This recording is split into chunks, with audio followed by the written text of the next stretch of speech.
Ladies and gentlemen, sports fans alike, welcome to another edition of Bill Swerski, Sports Talk Chicago, one of the couple, two, three best podcasts around. So sit back, grab yourself a cold one and a Polish sausage, park your keister in the front room, and listen to Bill Swerski, Sports Talk Chicago. In Chicago, you know that all sports rock. The Bears, Hawks, Bulls, Cubs, and Sox. Pick your favorite, you can choose, as long as the Packers lose. For everything you need to know, it's Bill Swerski, Sports Talk Chicago. Bill Swerski, Sports Talk Chicago. Hey everybody, welcome to another edition of Bill Swerski Sports Talk Chicago. This is your hosts, Alex and Sean. On this episode, we have got, jam-packed with Blackhawks trades and Bulls trades and baseball and all kinds of craziness. But first, I'd like to thank our sponsor, the Rockford Ice Hogs. If you're not familiar with the Rockford Ice Hogs, they're the AHL minor league affiliate of the Chicago Blackhawks. What does that mean for you? You get to see the stars of tomorrow today at family-friendly, affordable prices. There are some new faces that the Blackhawks drafted, so if you want to see them next year, most likely you'll be seeing them 90 miles from the city limits at beautiful BMO Harris Bank Center. Season is over now, but it shouldn't stop you from heading on over to icehogs.com, picking up a hat, jersey, shirt, and signing up for season tickets for next season. Tell them Swerski Sports sent you. All right, Alex. This week has been pretty busy as far as Chicago sports go. Yeah, and especially the fact that we got to be talking about pretty much every team really made headlines, except for maybe the Bears. But yeah, I mean, a really crazy time. You had two drafts obviously going on for two of your winter teams, and you're heading towards July. So yeah, to say the least, a lot has happened. So what would you like to start with? The Bulls, the Blackhawks, the Cubs, or the Sox? What do you say we get baseball out of the way, because there's so much to talk about with the other teams not in season? Sure. Let's knock the White Sox out of the way, because that it's not a good team. they're starting to. The White Sox are really starting to show who they are. Which is week. Good for them. Yeah. So this week they've wrapped up a series on Sunday with the Blue Jays, losing that one. Lose 2 out of 3 to the Twins and get swept by the A's. And I mean, you had James Shields finally coming back after a long absence, and he just, against the Blue Jays, he looked meh. I mean, I guess that's the most adequate way to describe that, is meh. Yeah. And then he comes back, I think did he pitch today or yesterday? Yesterday. Yeah, it was yesterday. And he just got shellacked by the Oakland A's. It was not a pretty game for him against the Oakland A's. No, it wasn't. And it was something like 3 different guys making their... Well, one was making their MLB debut, and 2 others hit their first MLB home run, which was a total of like 3 MLB first home runs for the A's. Yeah, in one game. It's crazy. 3 players hit their very first MLB home run in the same game. Is that a record? I mean, that's gotta be. That's absurd if it's not. Yeah, I mean, it's crazy to think like if multiple did it, but 3. Yeah, but I mean, the big thing for the fact that why we're pointing out James Shields not pitching well since his comeback is that I mean, he was one of the people that the White Sox were praying that they could flip at the deadline. And I would be absolutely shocked if they could now. He missed a long part of the season. He missed like 2 months, and then he comes back and has his first start is meh against a Twins team, or the Blue Jays team that's struggling. and then he gets shellacked by the Oakland A's, who are not that good of a team. So injuries and bad pitching, that's not a good combo to make a trade for, especially for a guy that's making a ton of money. Yeah, I highly, highly doubt. I'm going to put 99.9% chance that James Shields is not going to be dealt for anything really at the trade deadline. When he first came up this year, he started the season healthy. There was a lot of people talking, saying, hey, maybe he can have a decent comeback year. They weren't expecting the old James Shields, but obviously they were hoping for something different. And his first few starts were pretty solid. He kind of changed his approach to make outs as a junk baller. Then he got hurt, and now he's back, and he's given up taters again. And so, yeah, I don't think it's looking very good for his trade chances at all. It might just be kind of keep on, and you just kind of have to have him. Yeah, and another pitcher that the White Sox were hoping to sign, they signed in the offseason hoping to flip midseason, was Holland, and he got blown up on Tuesday, pitched 2 2/3 innings and gave up 2 home runs, 1 strikeout and 3 walks in those 2 2/3. And the worst part about that game was, I don't know if you watched it, I watched bits of it, was the winning runs for the Twins were on a absolute bomb, a 483-foot 3-run home run. I saw that. I didn't see it live, but I saw the replay. And Derek Holland had a really good, first month and a half? He was doing really well. And then the past few weeks, it's just been a whole different story. It's been really, really bad. I mean, he had a great game today. They still lost, but he went six innings, only gave up 4 hits. Oh, he did pitch today. Okay. But other than that, you're right. It has been abysmal. Yeah. I mean, he's another guy that they really, best case scenario for the White Sox was be able to flip him as a rental and get, probably some lower level prospects in return. But at least the thing is in Major League Baseball, it's one of the sports where, in football, everything's right now. In baseball, you're getting players that may not help you for 2, 3, 4 years down the road. Right. So you never know what you're going to get on these lower level prospects.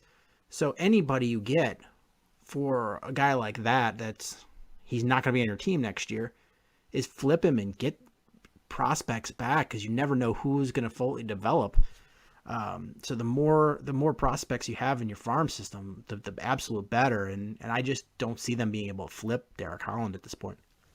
Yeah, I look at the contending teams around baseball, and I think who would be in the mix for Derek Holland. I think there are other teams that would be looking for something else other than Derek Holland.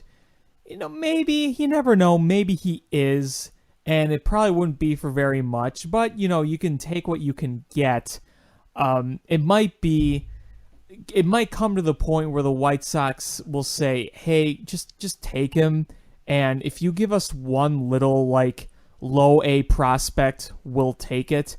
I think that the next few starts for Derek Holland are going to be kind of big, because it could determine if he's worth anything, no matter how big or small, or nothing at all.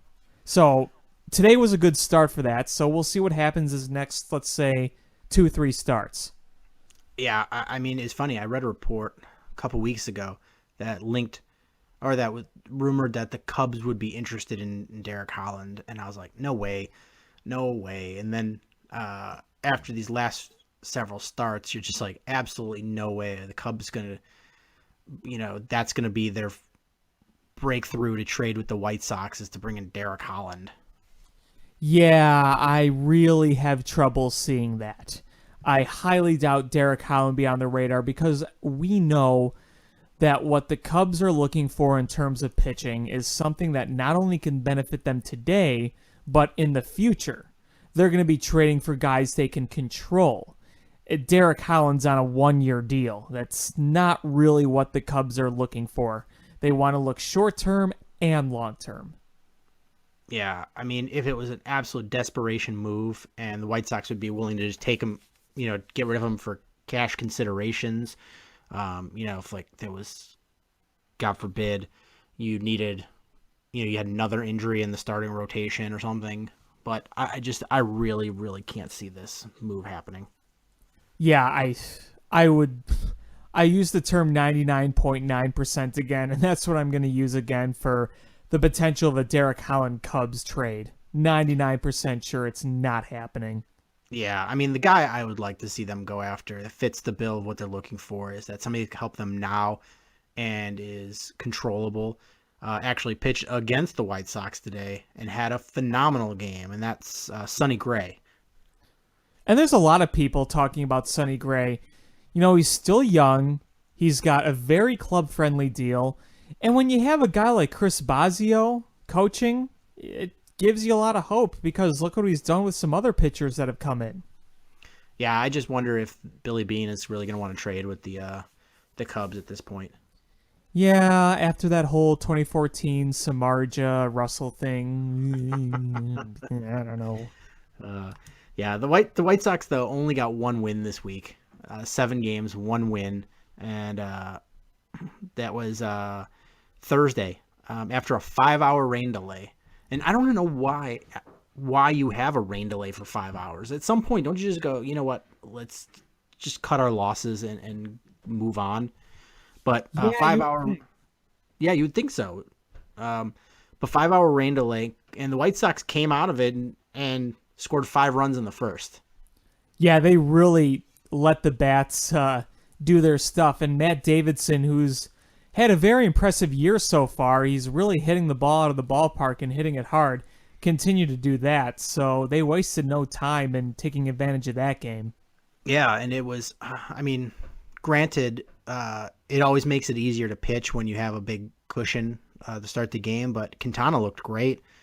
Pitched 6 2/3 that game, sprinkled 5 hits over that time, no runs, 9 strikeouts, no walks. The no walks is really impressive. Yeah, I was actually out with some friends. We were at our local watering hole, and we were watching everything that night. We were watching the Cubs, we were watching the White Sox, we were watching the draft, and I was watching Quintana pitch for a little bit because that game was on before anything else, the Cubs game or the draft, and you watched his curveball working again because we saw earlier in the season his curveball wasn't breaking at the same rate. It wasn't put in the same spot as it had before, and it was getting crushed. This time around, he was striking guys out left and right with it, and that's the Quintana that everyone expects to see. Yeah, and that's, great for the White Sox because, that they absolutely want to move him in July. I can't imagine them wanting to keep him and try to move him in the offseason because his trade value is going to do nothing but go down the shorter that his contract is, that's left. So somebody's going to want to give up a lot for him because A, he can help you right this second, especially if you are a team that's missing a starter, Cubs, and you're in the playoff hunt, and he can also help you next year and the year after and the year after that because he's still under a really affordable contract. Okay, so I'm going to ask you this question right now. Who do you think would be the top suitors to likely land a guy like Quintana? You got to think Houston is up there. Sure. That's been up there since the offseason, really. Yeah, they've been hot and heavy, if you believe the rumors. Dodgers. You got to consider the Cubs in there, especially after what's been going on with their pitching staff. You have to consider the Cubs in there.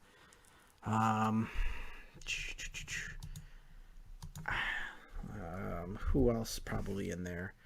I'm just going to log into the standings quick and see. Here's one that maybe a lot of people haven't thought about. It may not be likely, but you got to think about it. Colorado. Colorado, maybe. Yankees. Yankees, maybe. Oh, they got plenty of resources to pay up. Yeah, and, they're trying not to break the bank, so, it would fit in that mold of what they're doing, and if they have them for a couple years, that would fit into the timeline of, when a lot of their players are coming up. The Nationals are pretty set on starting. What they need is relief pitching.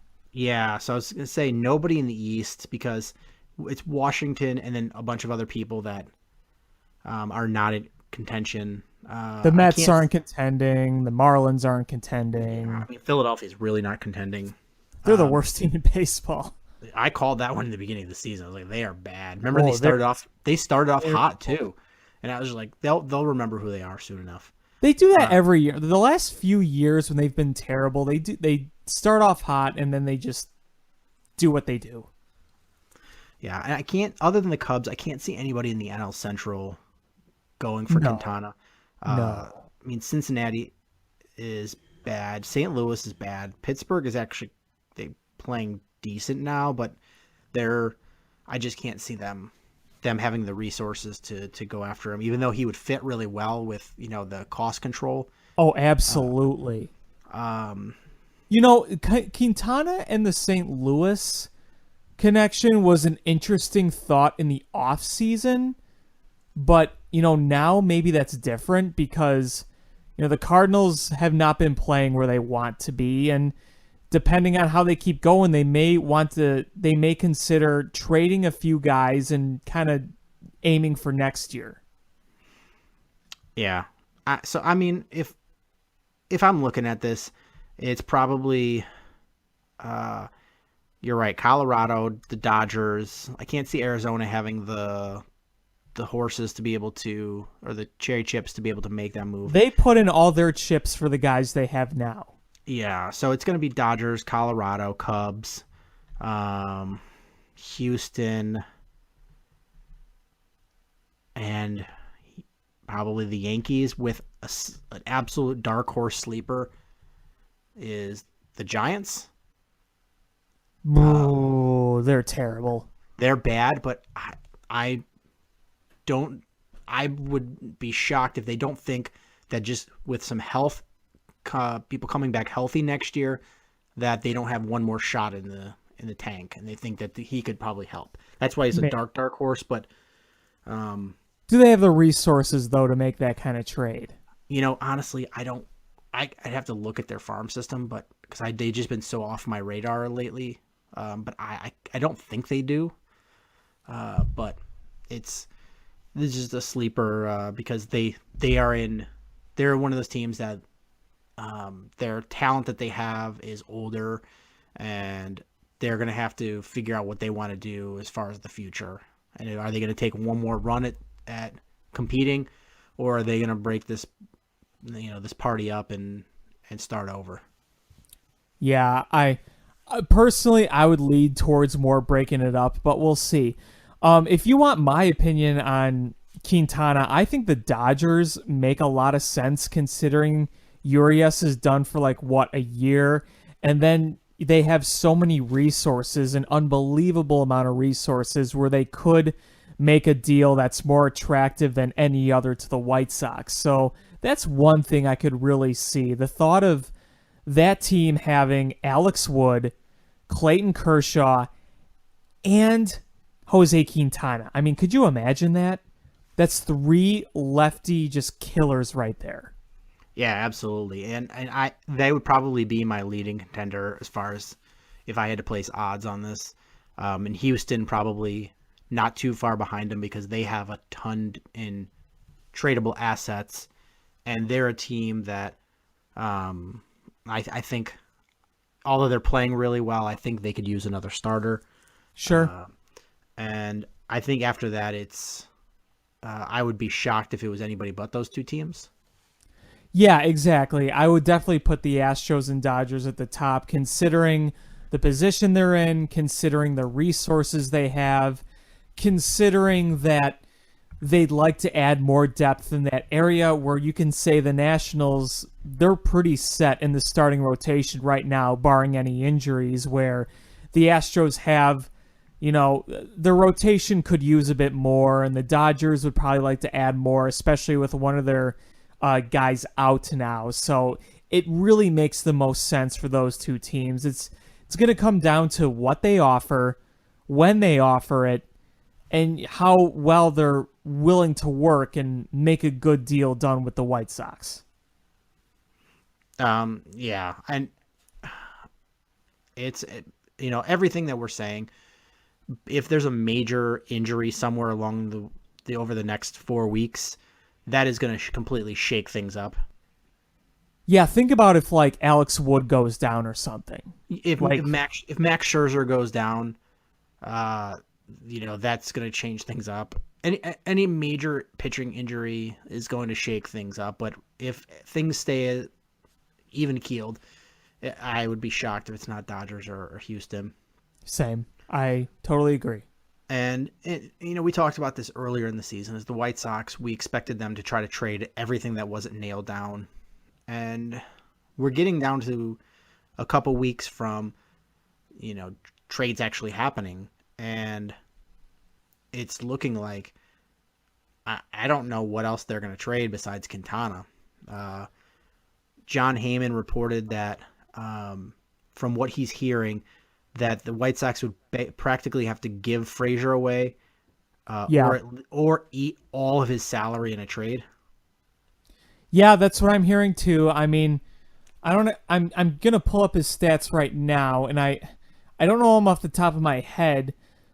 Maybe a few years ago, Todd Frazier probably has more value, but as of right now, there really isn't that much value there, considering he's not a high on base guy. He strikes out a lot. He does hit the ball out of the ballpark, and he is a decent defender, but like I said, I think a guy like Todd Frazier at this point is kind of a desperation move.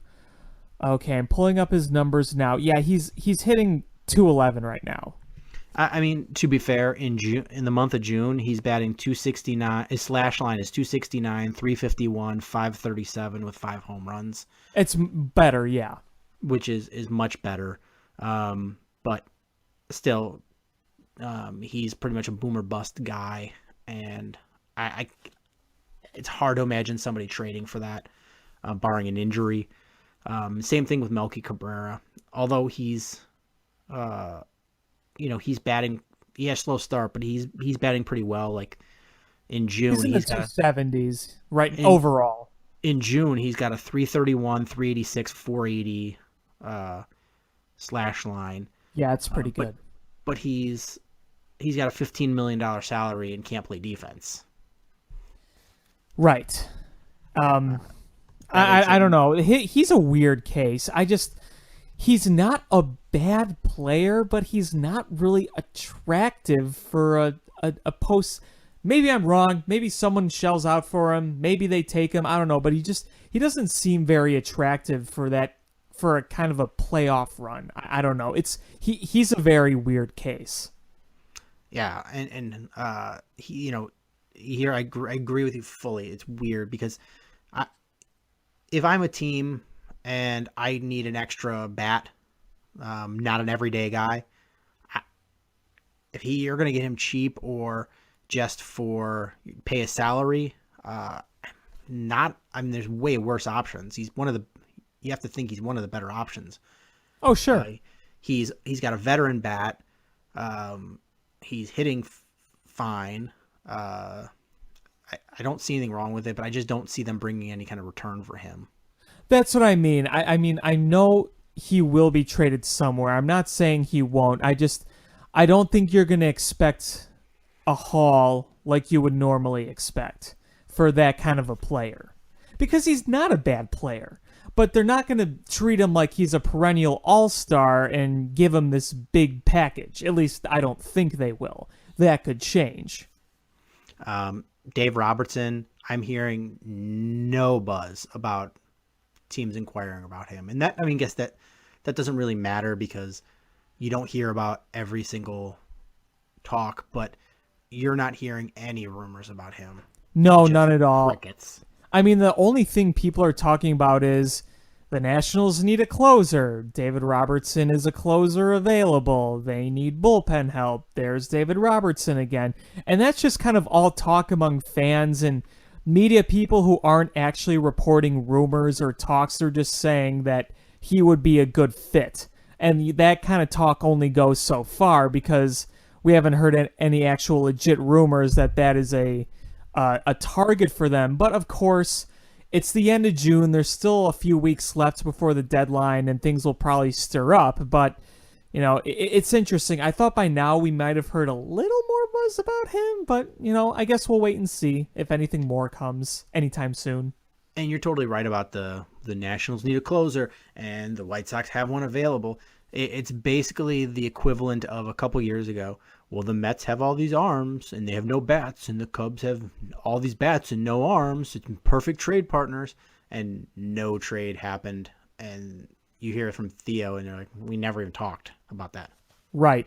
And what happened was the Mets got bats, and our pitching got better, and, you know, the rest is history. Yeah.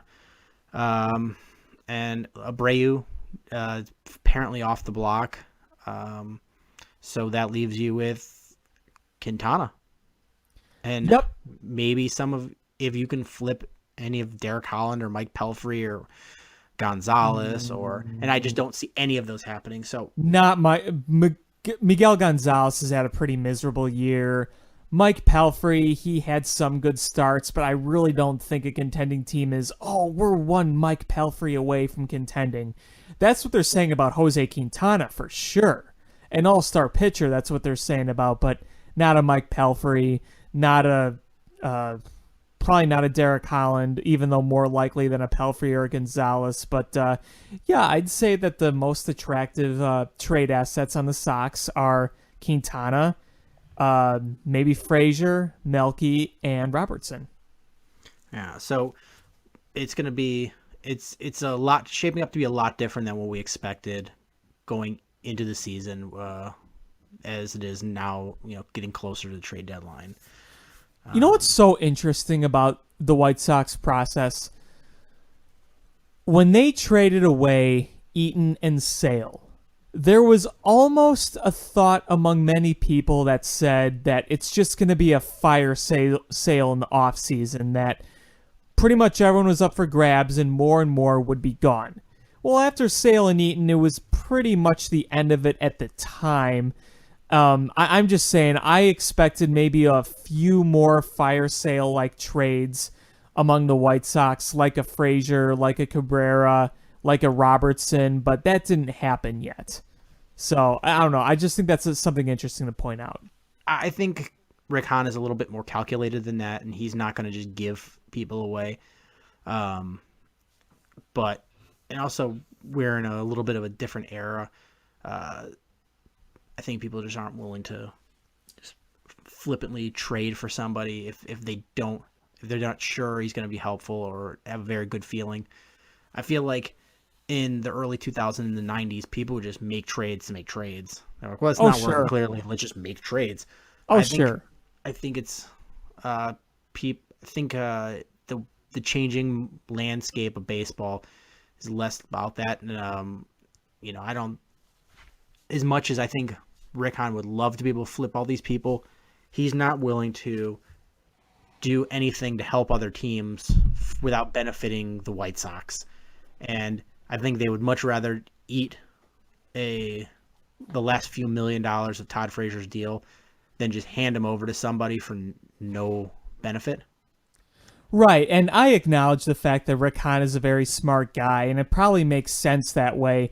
Just knowing the kind of franchise, what they're trying to do, I just wasn't sure if upper management above Rick Hahn would have said, look, if you're going to commit to this, then you sell everything.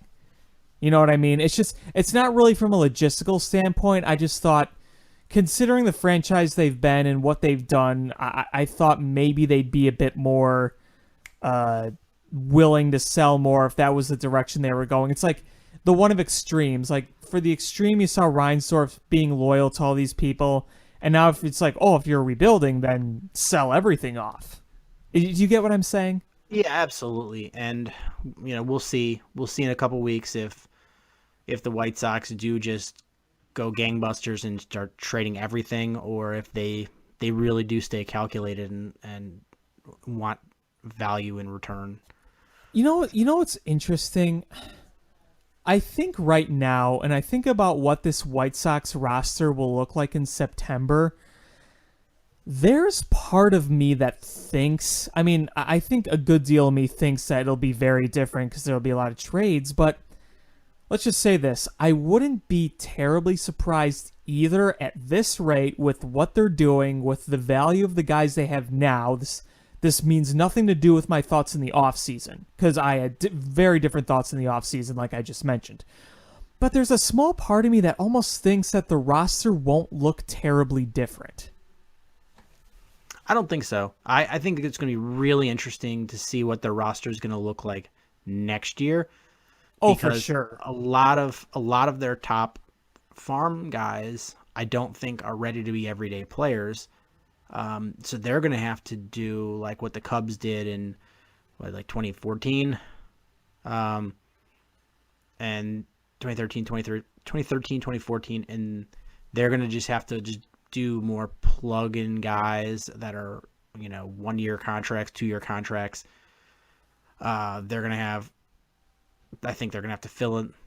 I would be shocked if Quintana's still there. So you're going to have, barring more injuries, Carlos Rodon, and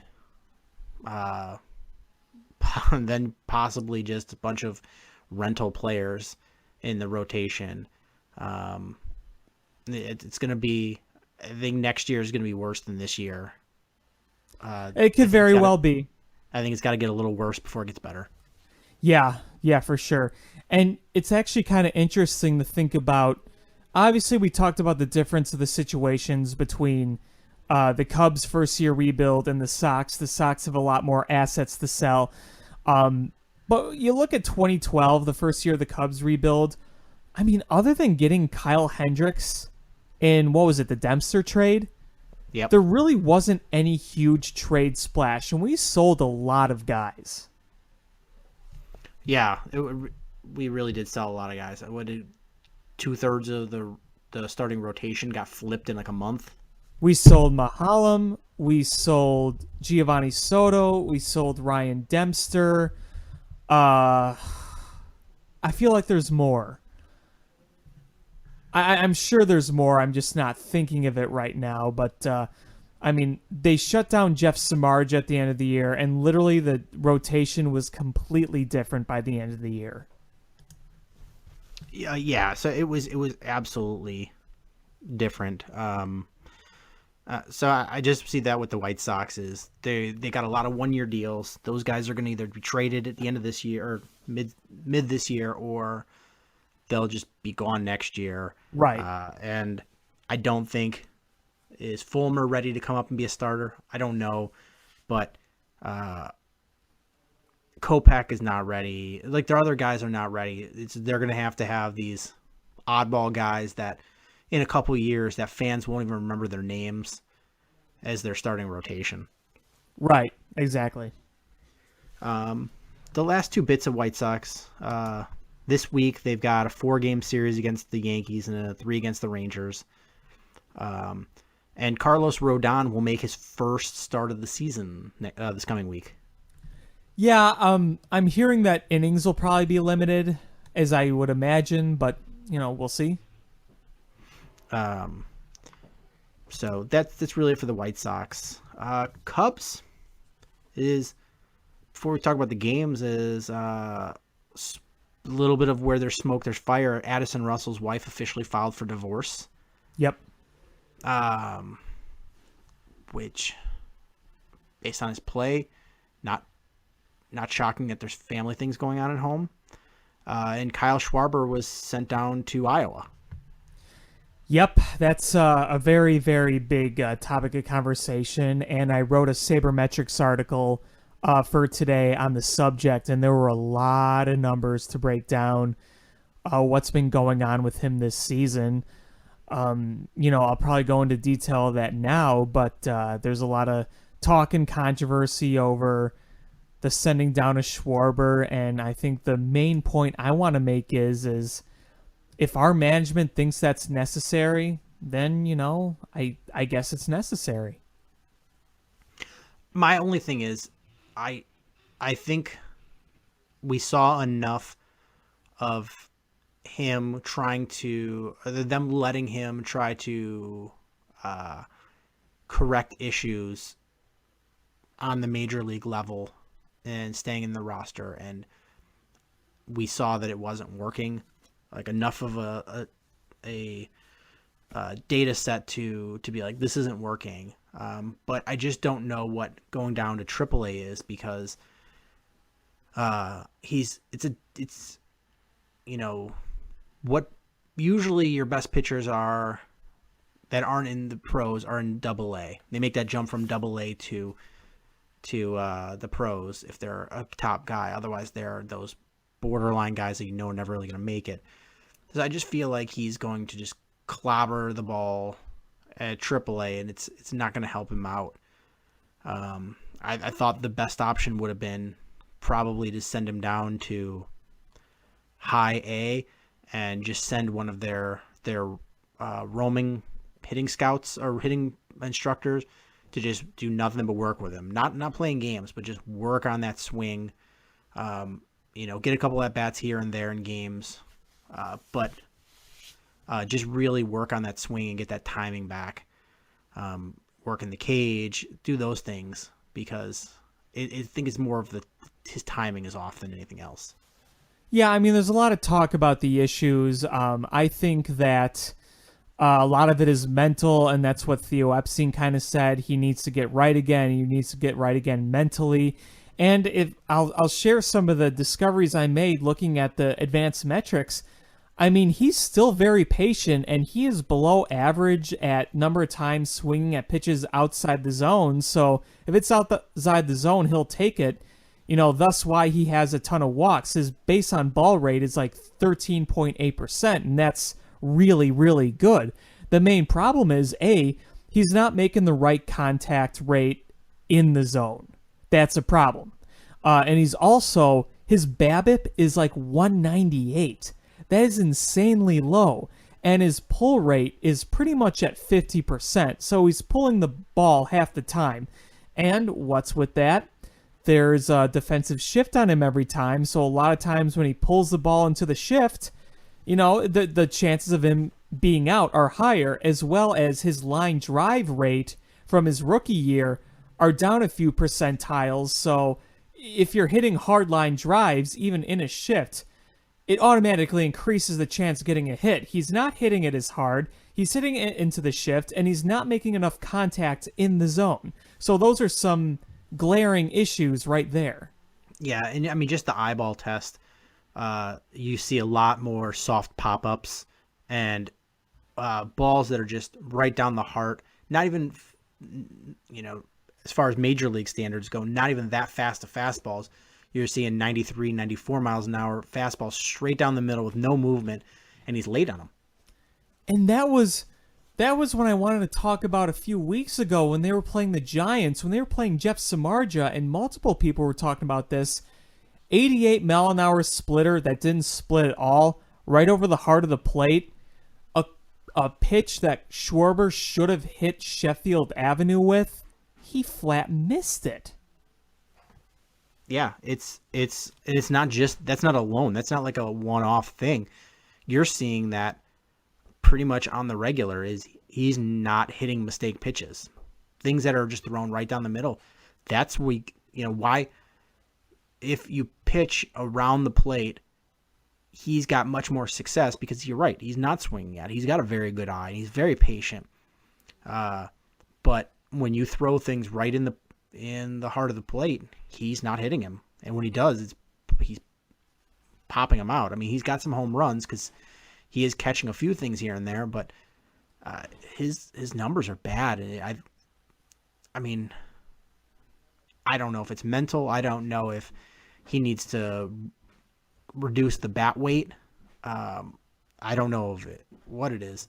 he's really struggling with getting things that are in the heart of the zone.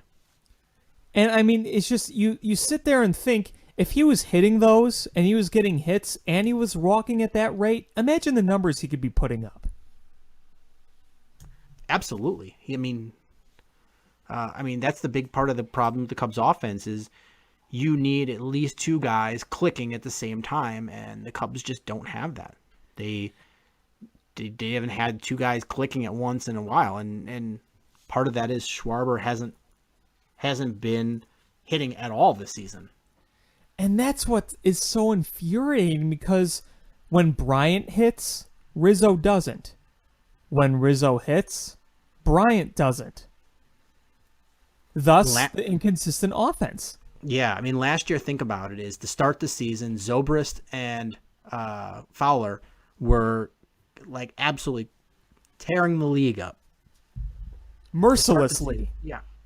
So you had great pitching and two guys just clobbering the ball to start the season. And then when it got later in the season, is you saw Fowler and Rizzo take over, and they were in tandem there. And so you never saw these lulls because you always had at least two guys hitting. And this year, their most consistent hitter has probably been, I don't know, maybe Hayward? Yeah, I mean, if you talk in terms of consistently squaring the ball up, whether it's a hit or not, I'd say yeah. And now he's on the DL. Yeah, did you see that hand gash? Yeah, not pretty. No, not I mean, pretty. I'm not, as far as long-term goes, I don't think it should be bad, just getting those stitches healed. But, yeah, it just looked ugly. Just ugh. And this is a thing that I wanted to talk about too, is the injuries, because now you got potentially Russell having some problems with Ben Zobrist, who, frankly, the Cubs should be ashamed of themselves the way they handled that injury. And then you have Jason Hayward and Kyle Hendricks. And I just keep saying, man, last year we were blessed like no other to not have injury problems, other than Kyle Schwarber. Other than that, they were healthy throughout.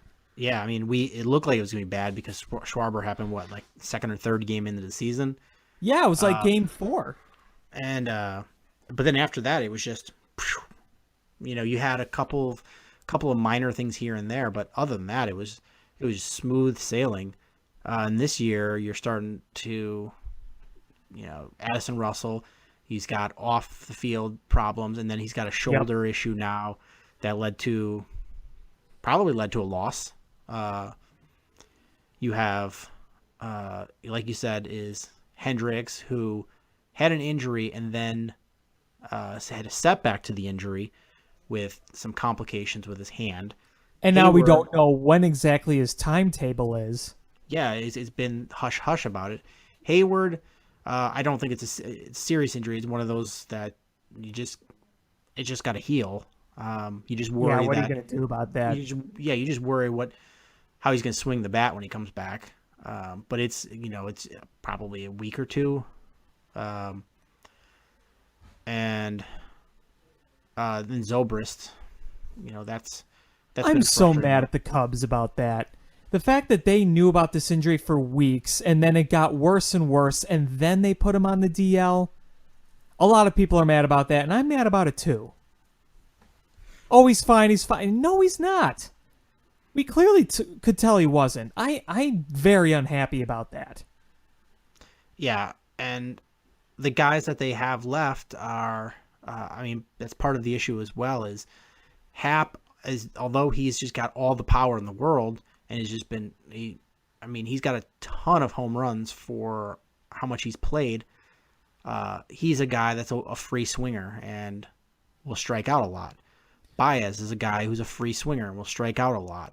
I will give Happ and Baez credit. They've had a really good last few games, but yeah, you're definitely right. You have Rizzo doing well at leadoff, but you have Bryant, who's really struggling these last couple weeks. It was amazing watching Bryant in that Padres series, the way he struggled. There were several times when you saw a pitch where he missed or he fouled off, and you just knew that if Bryant was on, that would have been sent off the Wintrust sign on top of the video board. Yeah, he hasn't been right since he came back from that illness. Yeah, you're right. It just makes you wonder if And he said he was tired. well, think about Jared Allen. Was it the last year he played for the Bears, the last full year.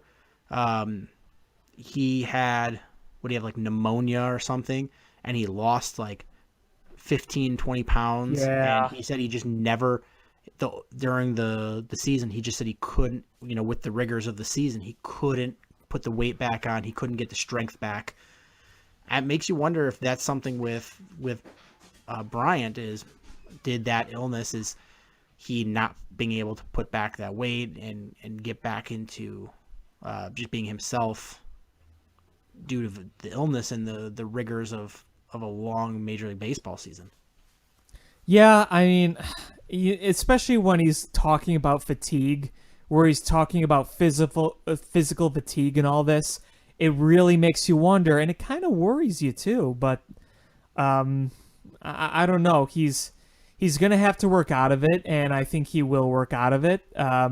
He's looked a little better in the last few games, but still striking out in some pitches that he normally doesn't. Still not squaring it up a ball like he normally doesn't, but hopefully he really starts to come around, because we're going to need it. Yeah. Another thing I wanted to talk to you about is Monday's game against the Padres. The Anthony Rizzo slide. Yeah. What did you think about that? I'm sorry. That is a play that baseball players have been taught to do for over a century. He slid on his knees to jar the ball loose. He did not aim for his head. He did not try to break his knees. He did not, grab him and throw him down. I know it was a violation of the new rule now. I get it, and he said it's fair. I get that's fair. But calling for a guy to be suspended for sliding on his knees to jar the ball loose, something players have done for over 100 freaking years now, I think is ridiculous. I think the Padres were being such babies. Yeah, I recorded the game and I watched it later, but I saw the manager of the Padres response, and I'm like, all right, man, this has got to be ugly. And I watched it when I watched the game recorded, and I was like, that's what they're talking about. I'm like, that's a legal slide. And then when I saw the replay again and again, I was like, I guess by the letter of the new law, that's not a legal slide, but it's not dirty, and I don't see it. And I'm annoyed that they reacted like big babies about it, but at least I can say they didn't go out trying to headhunt. And I give them a lot of credit for that. I do. I know they said they weren't going to do it, but I still, just because somebody says they're not going to do something doesn't mean that they're not going to do it. But I didn't see anything wrong with it, and it sucks that Austin Hedges got hurt on the play, but I don't think there was anything wrong with the slide. And when you listen to ex-players talking about it, in reaction to it, they're all pretty much saying the same, is this is Major League Baseball's fault because they can't explain the rule. When you have Anthony Rizzo, who is one of the better players in the league, and they had to explain the rule to him on the phone because he didn't fully understand it beforehand. And it goes back to, this is Major League Baseball's version of completing the process from the NFL. Absolutely. It's a play that even the people who are supposed to be the expert at the rules, the officials, they don't understand it either. So if you have a rule that's just confusing and the fans don't understand it, the players don't understand it, and the officials don't understand it, then maybe you need to reevaluate what it is. And I know Buster Posey got hurt on a play, and you have to have a knee-jerk reaction when a superstar player gets hurt. Absolutely. But this was a bad rule, and I think players are going to get hurt trying to, after seeing this now, trying to avoid a tag and avoid a player than, players in a collision getting hurt. Yeah, and like my whole thing with it is Anthony Rizzo, there was clearly no harm intent. He said he had the ball, it looked like he might have been juggling it. I didn't want to hurt him. Hedges got a bruise. Luckily, he's okay. It wasn't like he tore an ACL or broke a bone or anything, thank God. I don't want to see anyone get hurt. If Rizzo would have targeted his head, then yeah.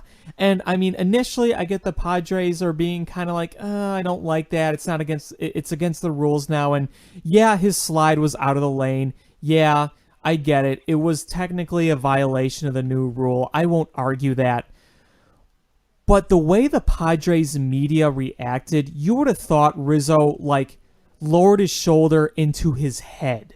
And that was not nearly the case.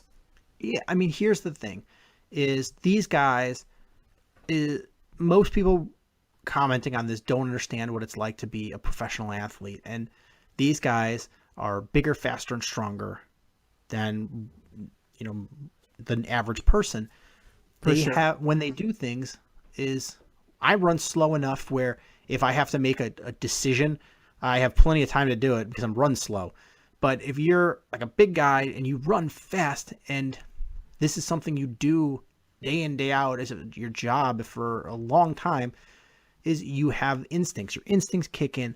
You see that ball come in, the catcher bobble it, and you aren't looking at the base path. You're not looking at the base. You are that's your instinct kick in. I'm going to run into him because that's a baseball play. That's an exciting play. And when I was growing up, whenever they would have like the highlights of the night or the highlights of the plays of the year, collisions at the plate, every single one of them made that highlight reel. And let me tell you something. If this was before the Posey rule, this would be an absolute non-story. None. No, Rizzo would have been celebrated, and they would have been, look at this great play. I guess he was out still, but it was... no, he was safe. Was he safe on that? No, he was out. Okay, he didn't jar the ball loose.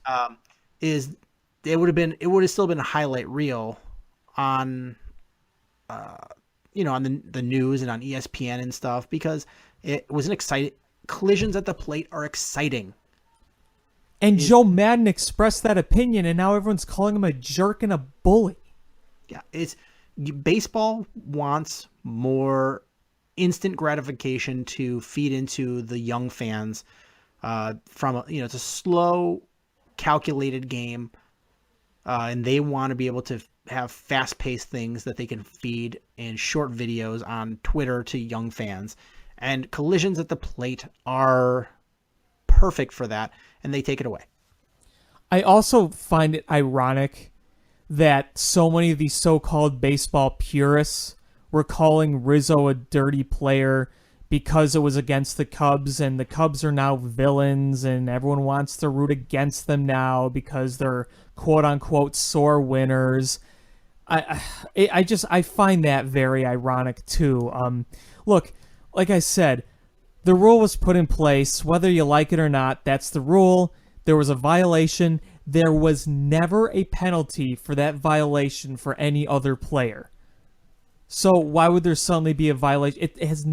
They're not treating him as a Cubs player because he's special because a Cubs player. No, that play has never been penalized before.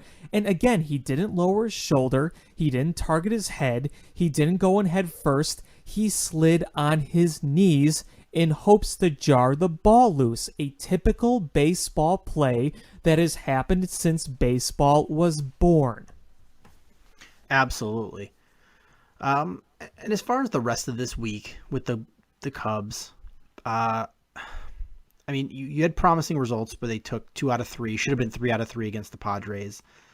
But the last game was ridiculous. 2 hits. But this Marlins series just epitomized why the Cubs are a 500 team. Absolutely. And the good about this week is you saw a bunch of strong pitching performances for the most part. You had Lester pitch well twice. Montgomery pitched well twice. Eddie Butler pitched well in that loss. Yeah, he did. But it was a fluke thing because, if anything, Uehara is a very accurate pitcher and lost command and led to a loss.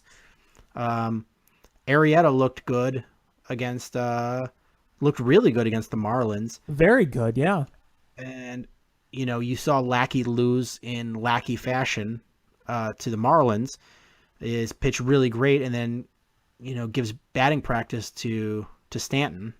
But it's just the Cubs bats. It's, the bats were the issue, the bats in the defense. They only got 2 hits in that third game against the Padres. They let a middle reliever come in and pitch shutout baseball for 6 innings on Friday. Today you have the Russell error that led to the win. I mean, big part because Montgomery. Man, you stranded how many base runners? Yeah, it was not good. It's just really frustrating with this team. Just the hot, cold nature of those bats. I mean, the day before they were 6 for 15 with runners in scoring position and only left 5 guys on base. And today they just stink. That's been the pattern. Great day, bad day. Great day, bad day. Get your guys in, strand a billion runners. Don't get any hits, get all the hits. On, off, on, off, on, off. It's infuriating. They really should have won today. They absolutely should have won today. Yeah, I mean, they should have won that third game against the Padres, too. It's yes. The hard part about this is if you're Jed and Theo, you've got to feel just really handcuffed because if you're a team that just sucks every 5th day because you don't have a 5th starter, all right, your front office goes, I know what we need to do. Let's go out and get a starting pitcher. And right. And, either a front end guy and move everybody back down one or a back end starter that, to fill that gap. But this Cubs team, there's no one thing. It's every day. It's something different. It's one game. It's, John Lackey is pitching batting practice. Another day it's the greatest defense ever assembled last year can't feel the routine ground ball this game. Or you hang an 0-2 breaking ball, which has happened a lot this year. Yeah, it's just really frustrating. Or you get 2 hit by a scrub pitcher. I mean, well, they got 2 hit basically by the bullpen of the Padres the other day, and that was kind of unexpected. Yeah, so it's every day it's something different, and if you're Jed and Theo, it's got to be frustrating because where can you really add a bat in this lineup? Is who do you take at bats away from? What position do you put them in? Do you going to go get another third baseman and rest Bryant and sit Bryant and let him figure things out? I mean, you're probably not going to do that. No, I don't know where else you go. It's they just got to play better and they got to get healthier. They got to be better. You're going to be looking at a starting pitcher just because of injuries and age, and you're going to lose guys in the off season. But honestly, is how do you make the defense better? How do you it's not like they're missing a bat like when they have just a scrub shortstop. Is they've got a guy who was an all-star last year and he's just not playing well due to a myriad of factors. You've got you really can't do anything defensively as a front office. They just have to be better. Yeah, it sucks is for Jed and Theo because it's not much really they can do other than adding more pitching. This is sort of got to be on the players and on Joe Madden, and it's got to be frustrating for Joe Madden because he's done a lot of things. He's benched some guys. He has done all kinds of ridiculous lineups and batting orders. This really just comes down to the players. They've got to figure it out, and they need. It's like they need a 2-day rain delay, and Jason Hayward to give another speech. Yeah, and I mean, usually a 2-2 split, especially on the road, it's usually not really the end of the world, but considering the fact that they have to play 4 games in Washington facing Gonzalez, Scherzer, and Strasburg, with Hayward and Zobrist and Hendricks on the DL, you want to take every game you could get, and today's game was extremely winnable. And Yeah. unfortunately, they couldn't do it. I'm so glad you brought up that the pitching matchups. I jotted this down. Is this 4-game set in Washington? So it's not even in Chicago. It's in Washington. 4-game set. Game 1 is Eddie Butler versus Gio Gonzalez. And Gio Gonzalez, if you don't know him, he is pitching amazing this season. Yes, he is. Like 7-1 with a 2-something ERA. I mean, Like 296. yeah, it's really good. Game two is going to be a good one, I think. It's Arrieta versus Scherzer, but with these Cubs bats being cold, it's hard. A strikeout machine like Scherzer. The game 3 is the one that really scares the crap out of me. Is John Lackey versus Strasburg. Is Strasburg? This has the potential to be an absolute ugly game, because there's a lot of guys on the Nationals that can just clobber the ball, and John Lackey is right at the top of the league and giving up home runs. Yep, he's got over 20 given up now, right? Yeah. But then, game 4, at least, you have a much more favorable matchup with Joe Ross versus Lester. Yeah, I'm looking at the series. If we just split the series, I'll take that as a win. Oh, if they split the series, you'd see me do a little jump and dance. I think the Cubs are going to lose 3 out of 4. I could see it. I really could. The matchups are not ideal. The way this team is playing, you just don't know. I mean, we could have similar matchups like this last year and the confidence would be higher, but the way this season is going, the way that guys are hurt, the way the Nationals are pitching, it does not look good in our favor right now. The only saving grace is that they end with a weekend series at the Great American Ballpark in Cincinnati. And we know that the offense just feeds playing in that place. Oh, yeah. It's one of their favorite places to play. And you want to talk about a place that rains Cubs home runs. That'll hopefully be a saving grace for whatever happens. Because I could see this being just an absolute ridiculous start the week with 3 ugly losses, and then win game 4 of that series, and then sweep Cincinnati and end up 4-3 on the week, and in 2 just ridiculous fashions is bad losses and great wins. Yeah, so I'm going to tell you, and I don't mean to sound like an overly negative person here, but I haven't dreaded a series like this in a while. This national series. When I was jotting some notes down for the show, I was just kind of looking at the Cubs' upcoming schedule, and I was just like, right when I was loading it, I was like, please let this be an easy series next, because the Cubs need an easy one before they play somebody tough. And then I see a series against the Nationals. I'm like, please let it be a 2-game series.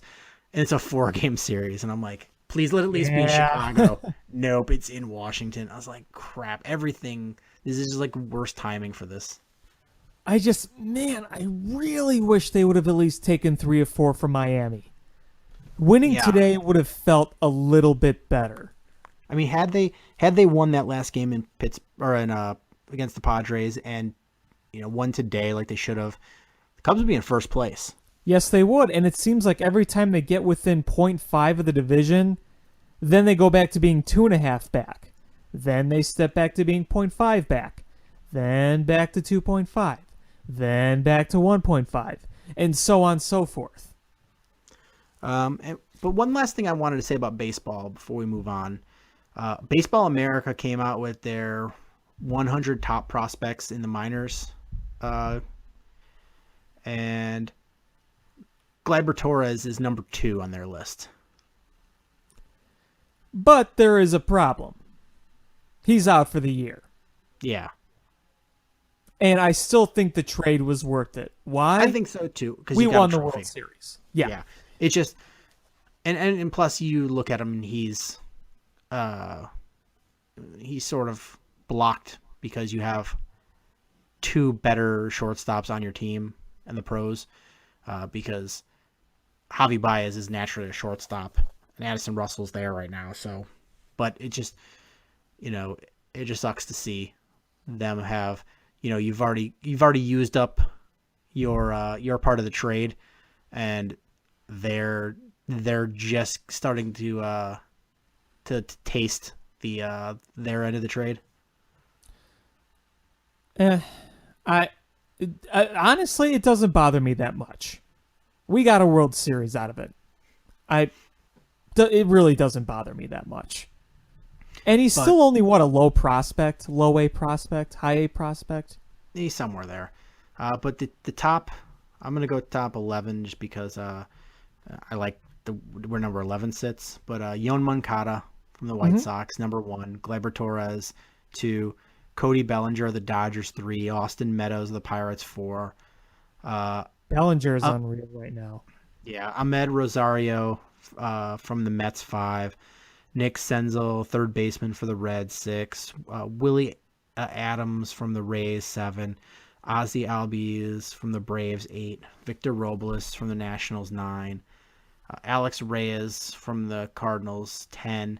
And then number 11, Eloy Jimenez. Yeah, a lot of talk about him. A lot of talk about him being in trade talks. A lot of rumors swirling around him.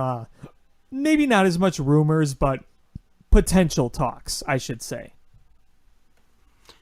Yeah, because you can't imagine he's not gonna be part of a major package if you're gonna do something. Yeah. But it's funny looking at this list is you just suddenly see some names that stick out, either from somebody you hoped that the Cubs would draft to children of or sons of former players. So number 16 is Vlad Guerrero Jr. Chip off the old block? I mean, his dad was a great hitter. I mean, a very, very good hitter. And I think he'll be a Hall of Famer one day, too. He should be. He absolutely should be. He was such a feared hitter. There's something wrong if he isn't. Yeah. The guy who could hit a pitch low better than anyone. Oh, yeah. It was, he just crushed it. It's just such amazing power. Yeah, I mean, it could be almost in the dirt, and he'd find a way to hit it 440 feet. So now let's move on to some of the more crazy news. I think rather than ending the show on a bad note, I say we jump right into the Bulls first. All right. For you? Yeah, that works just fine. So this week was the NBA draft, and there's been rumors for weeks and weeks and months that the Bulls were going to trade Jimmy Butler, and will they, won't they, will they, won't they? And after most people were saying that the Bulls would probably stand pat, they made the trade to move Jimmy Butler and their number 16 pick to the Minnesota Timberwolves for Chris Dunn, Zach LaVine, and the 7th pick overall. And I'm really not happy about this. I don't know about you. Well, I look at it from multiple perspectives.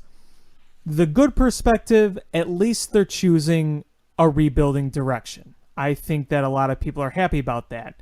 I'm not crazy about the trade itself. I would have been a little happier about it if we kept that 16th pick, but we didn't. We gave them that pick. So I don't think the trade itself was great in terms of what the Bulls got, especially since one of those guards has had knee problems in the past, despite having talent.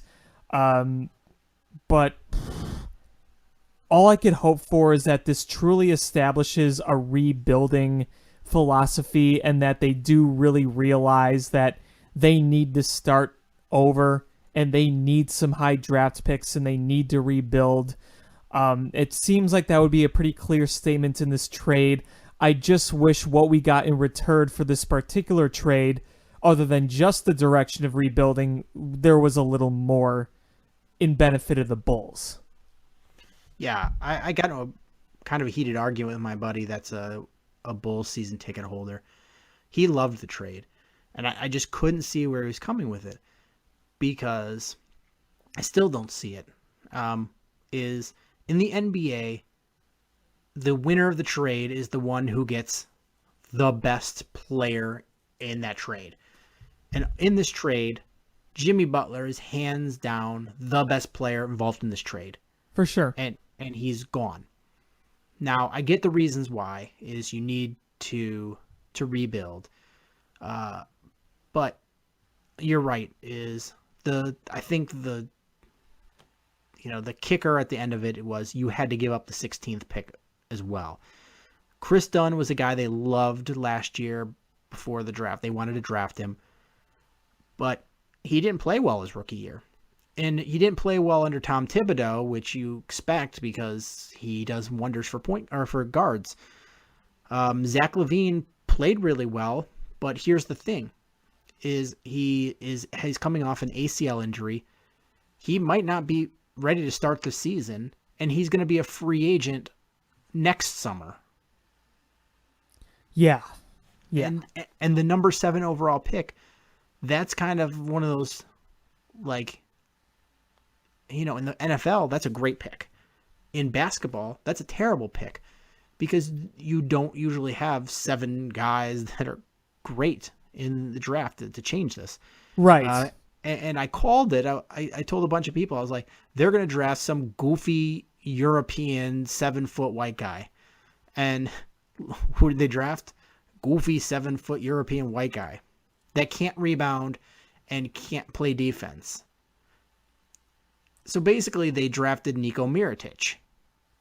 Exactly. That's what everyone said. It's like, oh, great, it's another Nico Mirotic. And they're going to re-sign Nico Mirotic, so you're going to have 2 Nico Mirotiches. I just don't know what this roster is going to look like. It doesn't make any sense to me. If you're looking at it, here's your guards. You have Isaiah Cannon, Michael Carter-Williams, Chris Dunn, Jaren Grant, Zach LaVine, Anthony Morrow, Cam Payne, as of now, Rajon Rondo, Denzel Valentine, and Dwayne Wade. Who are you excited about there?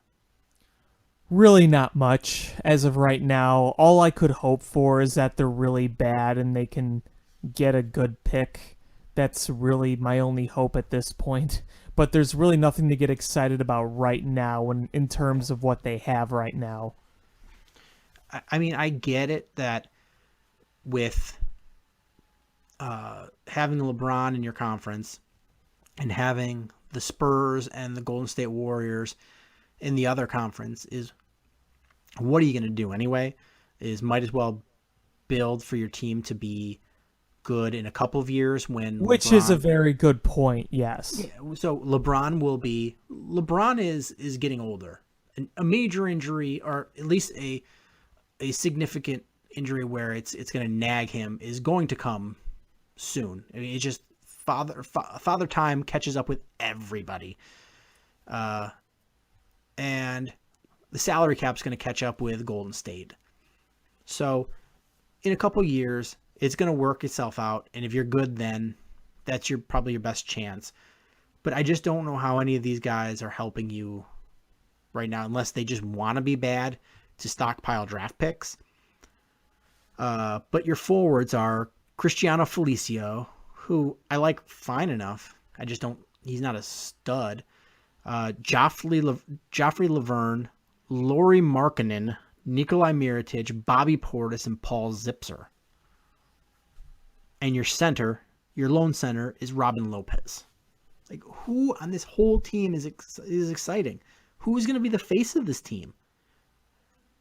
this Bulls team is trying to, be a profitable organization, is who is the guy that you put on the cover of your program? Who is the guy that you're trying to market their jersey? Who is, when TNT puts you on TV, like, who are they going to say? So-and-so in the Bulls versus Kevin Durant and the, Golden State Warriors. Who's that? Probably Dwayne Wade. And he's old and can't play every day. Right. I'm just saying I'm not saying that's a good thing, but I'm saying it's probably going to be Dwayne Wade. But I think the most infuriating thing from this draft was you got a guy with your 38th pick in Jordan Bell, and you sold him for cash to the Golden State Warriors for $3.5 million. That I did not understand at all. And the more I think about it... What was that all about? The more I think about it, the more mad I get, because, number one, buying a second-round draft pick for $3.5 million means somebody was high on this guy. And it just happens to be the best team in basketball is very high on him. I mean, what was that all about? So if the team that's the best team in basketball and has a much better scouting and drafting team than you do is super high on the guy you drafted in the second round, even if you don't understand what it is $3.5 million enough for you to be like, maybe I just keep him and hold on and see what we have here? I don't get that at all. Remember when they announced it? Always traded for, quote, a ton of cash. Really? Yeah, and if you think about it, is when they traded Luol Deng, realistically they should have gotten a first-round draft pick. Instead, what they ended up trading, in the grand scheme of things, when you trace it out, they traded Luol Deng for $3.5 million. Yeah, that's they really ultimately it. got the 38th pick, and they sold it. So they traded Luol Deng for $3.5 million. And that's why people are mad. And I was trying to explain this to my friend, is it's not that they're bad. It's not that they're rebuilding. It's not that they traded their best player, because I understand all those things. But it's that the two people that are doing it are so grossly incompetent at what they do that they're not held responsible for the bad decisions they make. And they're going until, I mean, I'm not saying I want somebody to die, but until Jerry Reinsdorf passes away and somebody else is running this team, that we're going to see these awful decisions, and this team is going to be a laughing stock. I mean, did you see the tweet from Jimmy Butler's trainer just absolutely ripping Gar, calling him a liar and saying how just dysfunctional everything is? If the trainer is saying that on social media, there is a huge, huge problem here. Yeah, I mean, they keep talking about how next year, I think it's next year, they'll have cap room for 2 max contracts. But name the last time we successfully brought a good free agent to Chicago from somewhere else. Dennis Rodman. And how long ago was that? How long ago was that? I mean, you look 20 at 20 years. Is Paul Gasol did not work out like we hoped.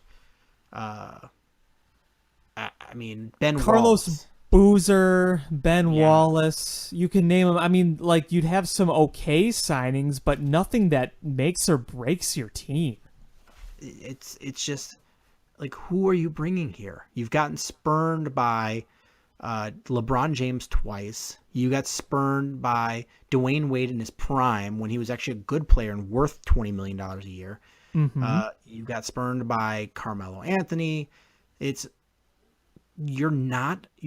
doesn't matter that you have the money. You're not bringing in free agents because the word is out about this organization, and people don't want to play for somebody that has a spy in the coaching staff, Randy Brown, and with this functional front office where their general manager punches coaches in the face. Like, why would you want to do that? Yeah. Yep. It's a real shame. And it's crazy because paper-wise is Forbes said the Bulls were the third most valuable franchise in all of basketball. Yep. And that's going to go down because people are going to stop going to games. And they should. If you want to send a message to this team, stop going to games, stop watching them on TV, stop buying up everything, because I think us Bulls fans as a fan base, we're just sheep. We'll be pissed off about something, but when the games come around, we buy the tickets up, we buy the merchandise, we watch them on TV, we cheer and yell "See Red" every time they win, and what does that send to the owners? We got our money, we got our fans, we don't need to change anything, we don't need to do anything drastic, we don't need to reevaluate things. Our fans are happy, we're making money, so what do we need to do? Nothing. Let's keep going with this dysfunctional crap. Yeah, it's really what it is. Jerry Reinsdorf, first and foremost, is beholden to him making money for himself and the other owners of the team, the minority owners, and that's what he's done. And he doesn't care. The product is far and away second most important to making a profit. Right.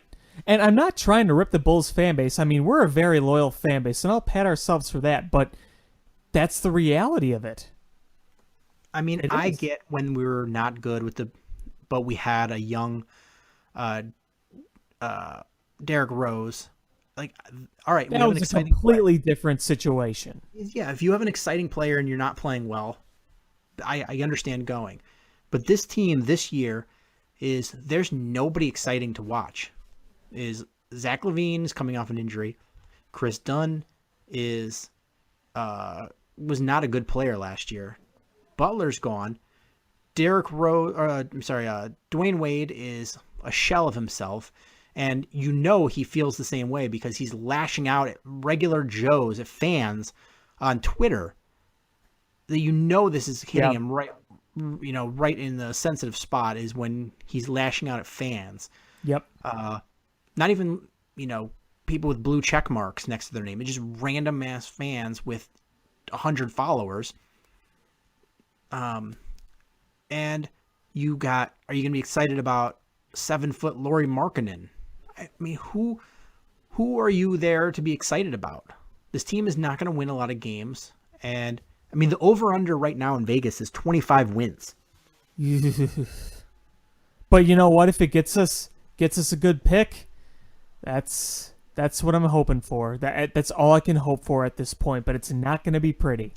Yeah, but I mean, I told my friend, he said the same thing, and I said, well, listen, we're the team that would probably draft Darko over Carmelo. Oh, I mean, that's the thing. I don't trust this rebuild to go right, but at least if there is a rebuild, then maybe, hopefully, somehow there might be slightly a chance. But I'm not saying I trust it to go right. Yeah, so I'm just annoyed. I know this team is going to be so bad, and even if they do get a high draft pick, you just don't trust the people drafting them. I just feel that they could have done better in this trade of Jimmy Butler. I agree that to trade him. I think that was the right thing to do. Me too. It was, but the compensation that they got was not adequate. Right. Yeah, I'm happy that they traded. I'm happy that they want to move in a rebuilding direction, as it seems. I just wish that this rebuild could have been off to a bit more of a valuable start, but we can't really change that now. That's what we got.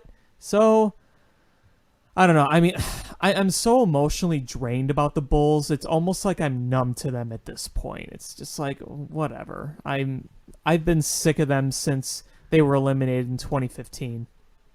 Yeah. I'm done. I'm not gonna watch until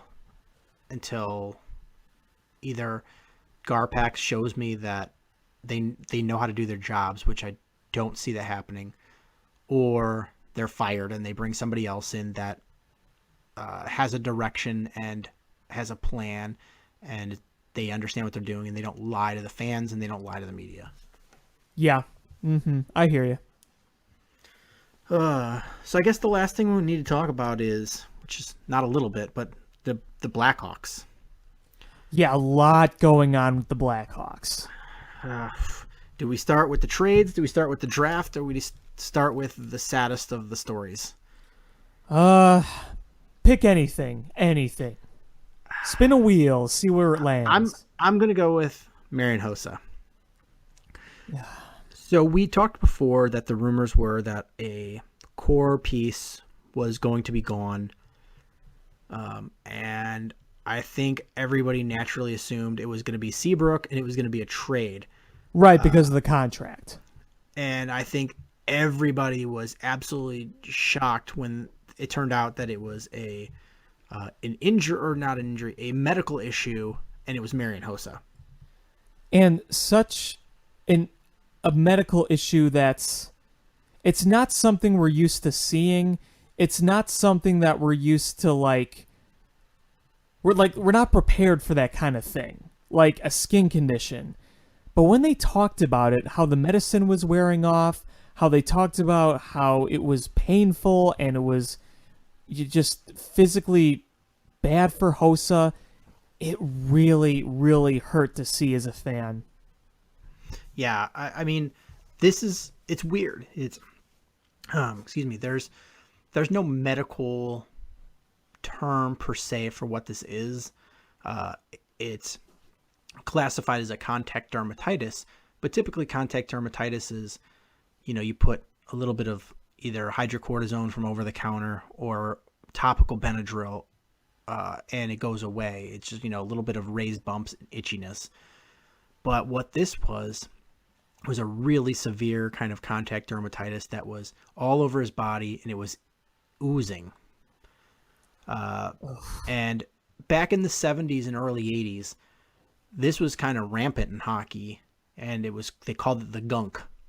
And it was really bad.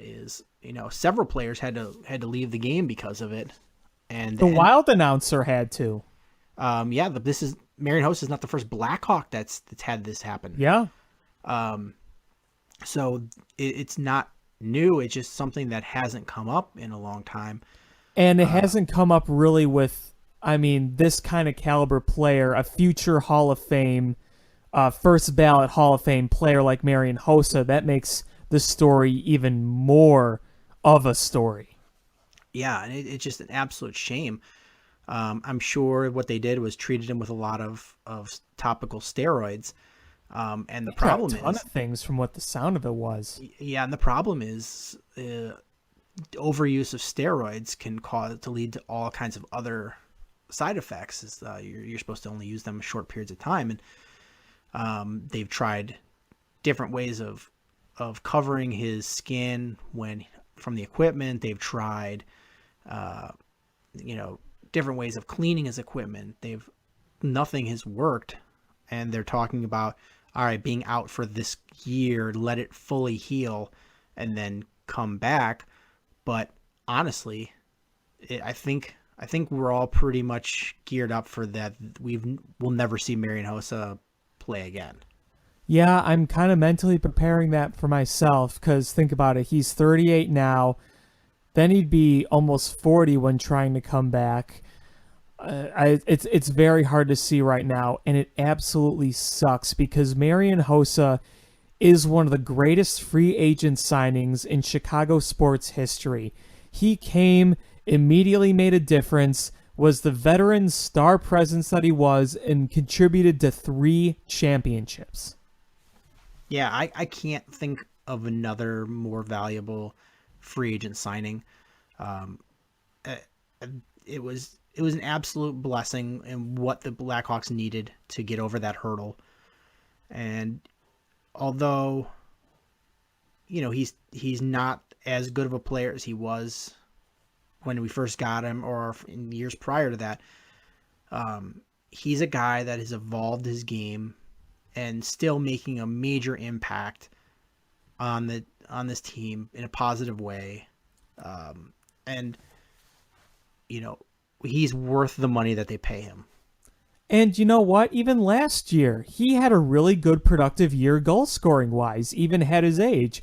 We kept calling him fine wine because with his age, he was just doing some really fine things, whether he was scoring, whether he was making a play happen. And, he had a lot of young kids to work with last year, and you saw what kind of things he was able to do with them. So, the Blackhawks have to be prepared to move on without him. And the one positive thing is the way. So there was a fad a few years ago where teams to get a guy to come, they would sign him for this long-term contract that they knew they wouldn't play out, so they could amortize a giant salary over a long period of time. And the NHL got super mad about it and made a rule that basically said, okay, if you're going to do these long contracts, is if somebody retires before that contract is up, that average value is going to count towards your salary cap for the entirety of that rest of that contract. So if Marian Hossa were to retire, the Blackhawks would be hit for almost a $6 million cap hit every year for the next 4 years, which would be brutal. Yeah. But even though financially they've paid him all but $4 million of that contract, they front end loaded the way they paid it, but it goes average average value. So he's that's why it's known as cap penalty when a retired player retires before his contract. Yeah. So the Blackhawks, and I mean, this was awesome on Hossa's part to let them do that. They are counting him as a long-term injured player, and they get the salary cap relief, and they still have to pay him that $1 million a year over the next 4 years that's left on his contract, but they would much rather pay that $1 million than have to have $6 million of cap hit on their. Absolutely. And I think it's. I'm sorry. Go ahead. Well, no, I was just going to say, what's really disheartening is seeing how many people initially just said this was a hoax to avoid salary cap. And then they showed what Hossa went through and explained what Hossa went through. And it's like, really?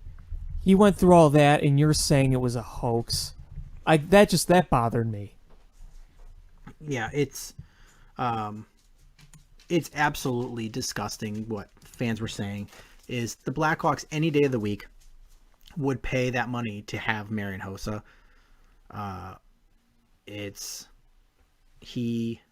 He was a vital part of this team, and they're losing a lot from him, and it's not worth what they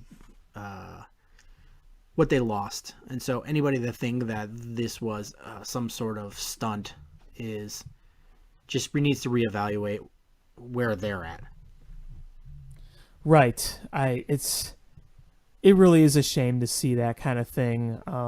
But I think it's pretty clear now that it was not a hoax and that Marian Hossa was seriously dealing with some physical ailments that were painful to him and the team.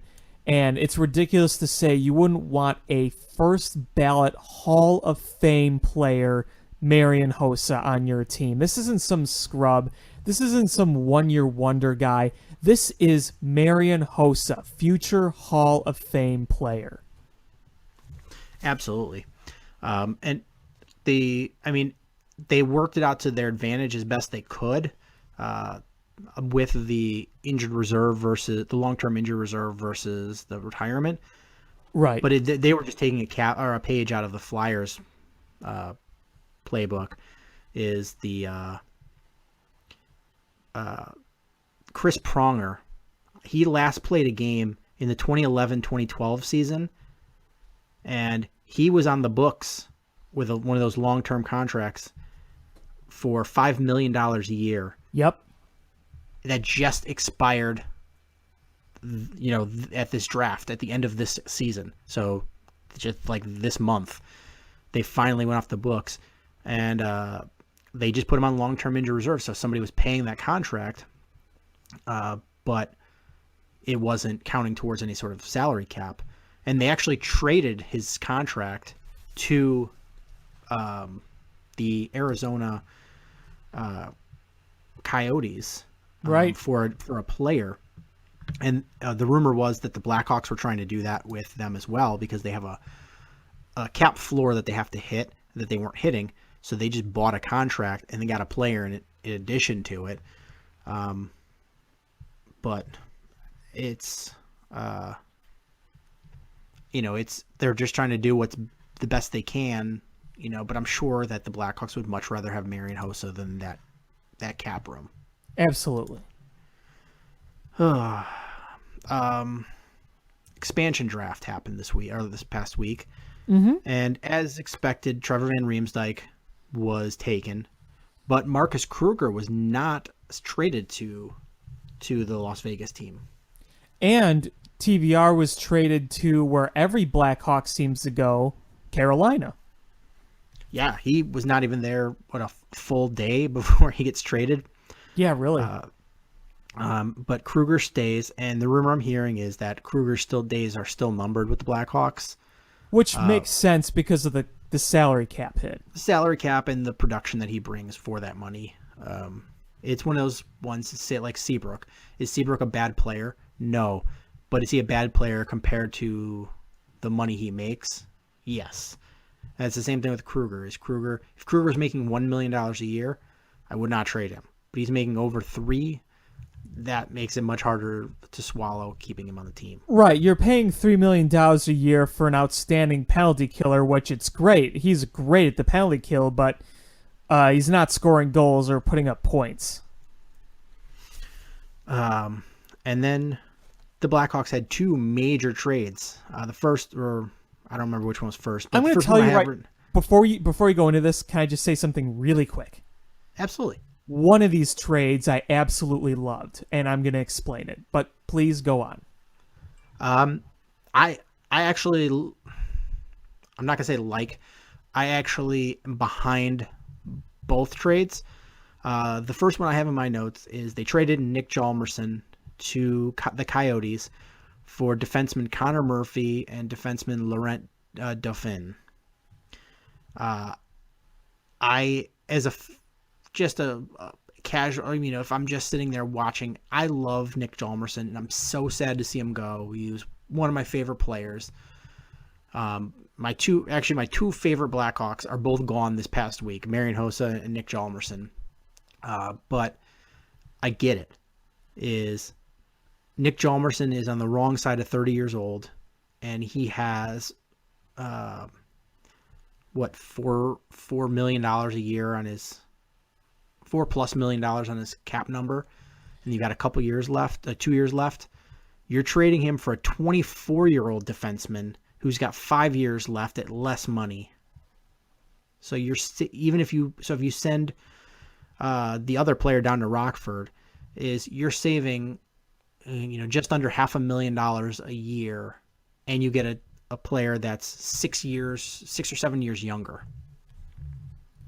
Yeah, I think it really was, at the end of the day, a salary cap move. And I'm with you. I hate seeing Hjalmarsson go because I think he's been the most underrated Blackhawk during this whole dynasty time. The block shots, the way he plays defense, and his underrated scoring have all been great.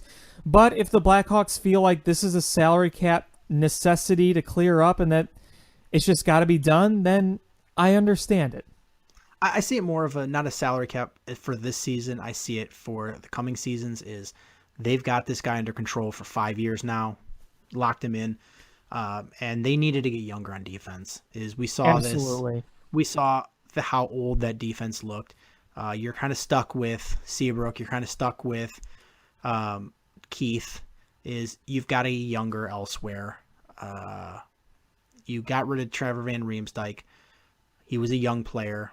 You had to bring in more young players, and they signed a foreign player that's young. They're bringing in Connor Murphy, who's young and looks pretty decent. So that's kind of what they're going to do, is start from of their top, of their 6 defensemen, 4 of them being young, and then I'm sure they're going to have that 7th one be an ancient guy like Roosevelt, but they'll have 4 young guys and then eventually, replace Keith and Seabrook with younger guys. I think that's the plan, because you can't just have ancient defenders and still compete against the St. Louis's and the Nashvilles and Pittsburghs of the world. Yeah, and we're seeing them really stock up on young defensemen, both in the drafts.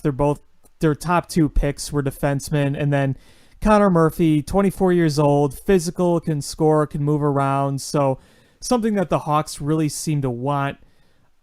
I have high hopes for Connor Murphy, and I hope he does well.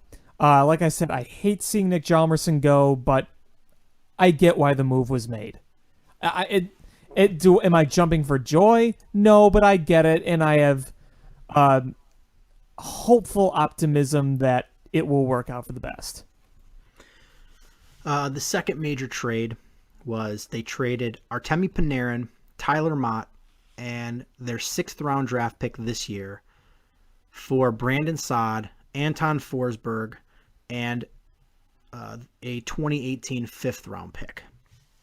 Remember when I said I loved one of these trades? I'm going to guess it's this one. Yes. And I love this trade. I agree with you. I loved Brandon Saad, and I was so bummed out, and I think they really saw the effects of losing him, especially with the Taves line. I really, really like Artemi Panarin, and he is an absolute fantastic hockey player. That second line is completely going to look different without him, and you're going to see it impacted with Kane as well. But it's a move that makes sense on several different reasons. And here's my thinking. I want to hear what yours as well. Artemi Panarin is signed for the next 2 seasons, and then after that, he's already making $6 million a year. Yep. And he's going to want to raise. Absolutely. After those 2 seasons. And I don't see how you're going to be able to afford that. I don't see it either. Now Saad is, I think the Blackhawks were pissed because they expected him to take that intermediate deal. So he went from his entry-level contract. They expected him to do the intermediate deal, probably like $3 million a year, and then get a superstar deal after that. And he just went right to a big contract. But he's making much less, not much, but a nice amount less than Artemi Panarin is right now. And he's signed through the 2021 season. Yeah, so it's 4 years right there. So you're saving money, and you have him for several more years than you do Panarin before you have to think about what you want to do with him. In addition, is Tyler Mott was a guy they had really high hopes for. It started off the season with a bang and sort of fizzled and, got sent back down to Rockford. But they're also getting Anton Forsberg, he's a restricted free agent, but he's a better goalie option as a backup for Crawford than anybody else they really have in their farm system. They don't have anyone else. They literally don't. Yeah, I don't know what else they would do. So you bring in Forsberg. He signed after his entry-level deal. He signed a 1-year contract last year for $650,000, which is much more in the range of what the Blackhawks want to pay for a backup. So I would be shocked if the Blackhawks don't sign him for somewhere in the probably $750,000 range and move him into the backup role. And then you move up around in your draft next year. Well, you move up around. You lost the draft pick this year, and you move up around next year. Yeah, I love this trade. And you know what? Having Brandon Saad back on this team, I think is going to be an absolute blessing. People were talking about the struggles of Taves last year. I guarantee you, when you see Taves and Saad again, good things are going to happen. Look at the way Saad plays. Look at the way he can play back defensively, strip the puck, and weave around guys and drive to the net. Artemi Panarin is a fantastic player and a great sniper, but man, Saad brings such a great balance, and look what Saad has done in the playoff runs that led to Stanley Cups the past few years. He's just made some great plays, whether it's scoring goals or assisting on goals or just doing the little things. This is a really great asset to have back, and I was devastated when they traded him away. There was a bunch of Hawks that have been traded away over the years. I was extremely, more than any other time, devastated that Brandon Saad got traded. Yeah, Brandon Saad, for all intents and purposes, is a mini Marian Hossa. Which also makes sense with the Hossa being gone now. Yeah, and here's the thing, is you are a much better team if you have the Jonathan Toews line going than if you have to choose one of the two lines. You're much better off if you have the Jonathan Toews line going than if you have the Patrick Kane line going. Panarin was a really good offensive player, fantastic. You're going to miss some of that productivity on the offensive end, but that's what he was. He was an offensive player, and he didn't play defense. He didn't play in the transitions, like, between the the zones. He didn't play in there. He was an offensive player, and that was it. And Saad goes end to end, and you can put him in the penalty kill, and he's a much more dynamic player. So I'm happy to have him back. And it's not that I'm sad to see, or that I hated Panarin or I don't like Panarin. I'm sad to see Panarin go. I'd like to have both guys on this team, but that's the reality. And if I have to choose between the two, I think for being successful in the playoffs, which is ultimately what you're trying to do, is Saad makes you better in the playoffs. Right. I definitely agree. I completely agree. I watched some highlights of Saad when he was a Blackhawk in the playoffs, and I thought, man, I miss that. I miss that a lot. Yeah, so I'm really excited about what this team is going to look like. And I overheard a lot of people. I went to the draft on Friday. I got pictures of myself with the Stanley Cup and Phil Pritchard, the cup keeper. I was very excited about that. But I overheard a lot of people just bashing Stan Bowman, saying that what he's doing is a knee-jerk reaction to a bad season. And I don't really think so. I think he is preparing financially, cap-wise for the future, and still putting a good product on the ice for this coming season. I agree. I think he's just hitting it out of the park. I love everything he's doing. I do too. Yeah, sure, you can say that some of his contracts have bitten us in the ass over the years, but the reality is you can't really change that now. You got to work with what you have. And right now I think we're making some good moves. And look, you can say it's a bad season all you want, but you also got to consider the fact that how many miles and the age of some of these players. You got to realize that they're not going to return back just like with a snap of a finger. I'm not talking about Kays and Tane. I'm talking more defensively, but you got to do something here. You got to do something. And it was funny at the draft is it was really expensive to sit down in the 100 section. So we were sitting in the 300. But there was a lot of so they had the players in one section in their immediate family, and then they had a lot of other players that were going to be like the second round or possibly the first that didn't get picked that were in other sections. So they needed people to fill some of those seats. So they picked a bunch of us from a section in the 300s. I'm like, we need you to come down to the 100s. So my wife and I got to go down to the 100 section. We need you. Oh, if you say so. Yeah, I'm like, okay.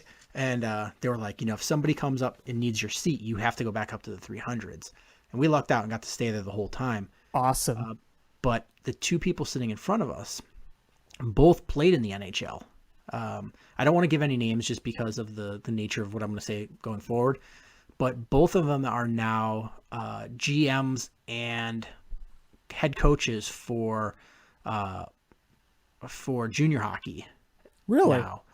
And they both have close friends that are executives for NHL franchises because they were texting back and forth with people that were that were down like in the war room. Well, in the NFL they have the war room remotely.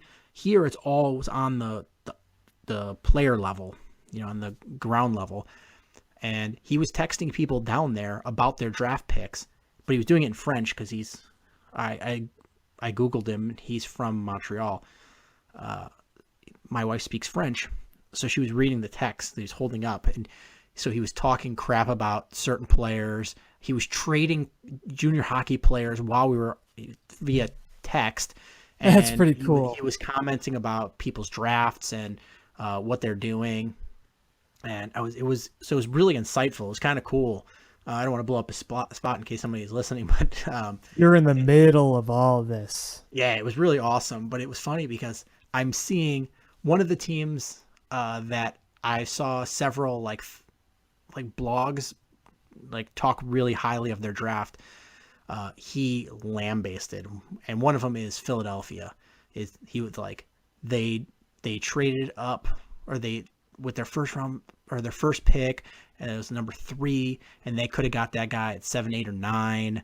And the guy they traded up for, I could have got him probably in the 3rd, and they were just lambasting him. And he was texting to another team, and the guy's like, "Yeah, I totally know what you're saying." He's like, "What a bad draft." And I was like, "Wow, seeing the insight there." Oh, that's funny. That's pretty cool that you got to see that, though. You really got to experience like the way GMs kind of work. I mean, obviously not to the full extent, but to see kind of some of it, that's neat. Yeah, so it was a fun thing, and the Blackhawks ended up trading down 3 picks with the Dallas Stars, and they picked up a 3rd rounder, and they drafted Henry Jokiharju. It was a defenseman, and I mean, I'm not really familiar with a lot of these, young hockey players because they're like 18 years old and playing like Finland and Sweden and stuff. But what I'm reading about him is I saw a couple places that compared him to a Duncan Keith type player. One actually said he was a mix of Duncan Keith and Nick Leddy. Well, that's kind of good to have, I'd say. Yeah, so I'm excited about that. And apparently they targeted him right away. He was their guy. And I heard a couple people gasping when they traded down because they thought they were going to lose him. And luckily they didn't. And yeah, I actually read a thing with Stan Bowman said that Dallas told them who they were trying to get. And he said they knew that the two teams between, the 27th, 28th pick, he knew that they weren't going for him. So He's like, I knew we'd still get him, and we'd pick up a 3rd for free by doing this trade. So they did it. So it ended up being a good trade, yeah. Yeah, so they were very happy with it. And, I haven't had a chance to sit down and watch any of his film if I can find it. But from what I'm reading is I'm pretty excited about this 1st round pick. As excited as you can be for a guy that you're not going to see probably for 2 years. Yeah, I mean, obviously he's not going to come up right away, but at least we know that we're really restocking our youth and our farm with defense, which we haven't really seen in years. Yeah, and what I'm gathering is, reading some texts that I probably was snooping on, but overhearing some things that probably weren't meant for my ears, that this draft, although it's not heavy with, none of these guys probably, even this whole draft, are going to step right into the NHL on day one. It sounds like even in the late 1st that there's guys that are going to be impact players in the future, in a couple of years. Yeah. Yeah. I think that a lot of people were talking about this draft in a very low kind of way because it didn't have like a Connor McDavid or a Eichel or anything like that. But it doesn't mean you're not going to score on anything, and there's plenty of potential talent to have been drafted in this draft. Yeah, it's just it's a typical draft where you're going to have to wait a couple years for these guys to fill out. I mean, I think the big thing I noticed was A lot of these guys just are thin, like thin frames. They look like 18-year-old kids. I mean, they're not beasts. Yeah, when they showed highlights of everybody as they were playing, and you watch, and they were clearly dominant over everybody they were playing. But then when you saw them come out, like the Flyers drafted a guy who's 6'3", 160 pounds. Yeah. How do you stand up, against a Clayton Stoner who's just gonna destroy you? I weigh slightly more than that. Wow. So they just need it's body sizes they're still in their boy body size, and they need to just get into the man body size.